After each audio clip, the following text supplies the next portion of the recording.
Hello there, and welcome to A Brit Talks Vintage TV, with me, Jamie Dyer.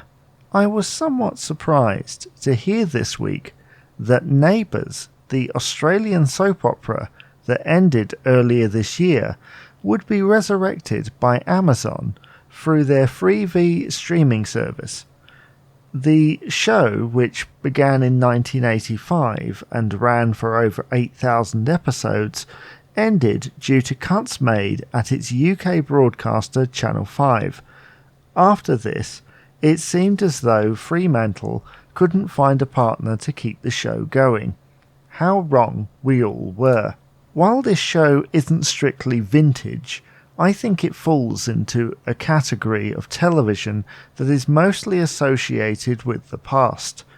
It is no accident that reports of the show's demise were accompanied by cast photographs from the 1980s featuring Kylie Minogue and Jason Donovan, because the show made its biggest cultural impact in that decade, especially in the United Kingdom.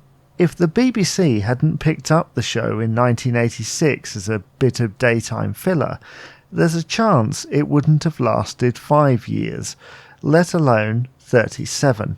It might seem strange to an American that this bizarre Australian institution is being resurrected by Amazon for new episodes, but it makes sense from all points of view. Neighbours, despite its corny reputation, was a show that broke barriers, touched audiences and made stars of its cast. The likes of Liam Hemsworth, Margot Robbie, Guy Pearce, Russell Crowe, Alan Dale, Natalie Imbruglia, Delta Goodrem and Holly Valance have all made appearances in the show before making it big elsewhere. These names alone are enough to intrigue audiences who are yet to be introduced to the residents of Ramsay Street. Part of the deal between program makers Fremantle and Amazon is that thousands of episodes from the archive will be made available alongside new episodes.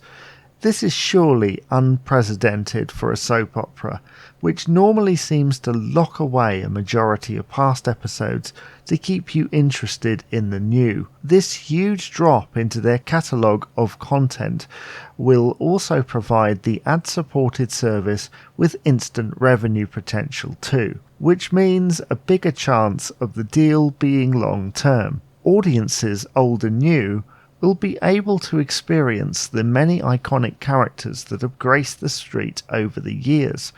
Personally, I'm looking forward to tracing the story of two characters who are like Neighbours' version of Ken Barlow and Mike Baldwin, Harold Bishop and Lou Carpenter. Those guys, for me, were the face of the show for a long time. So overall, I think this is a solid move for all parties.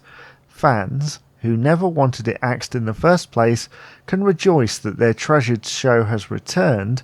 Amazon and Fremantle can count the money, while BBC and Channel 5 watch from afar. As the theme tune says, everybody needs good neighbours, and it seems the show has found that with Amazon Freevee in 2023. So what else is there to say? I've said enough. If you have anything to say about the shows mentioned in this podcast, you can email jamie@oldtimereview.co.uk, tweet at oldtimereview on Twitter, or check out the Facebook page, facebook.com/oldtimereview. This is Jamie Dyer signing off.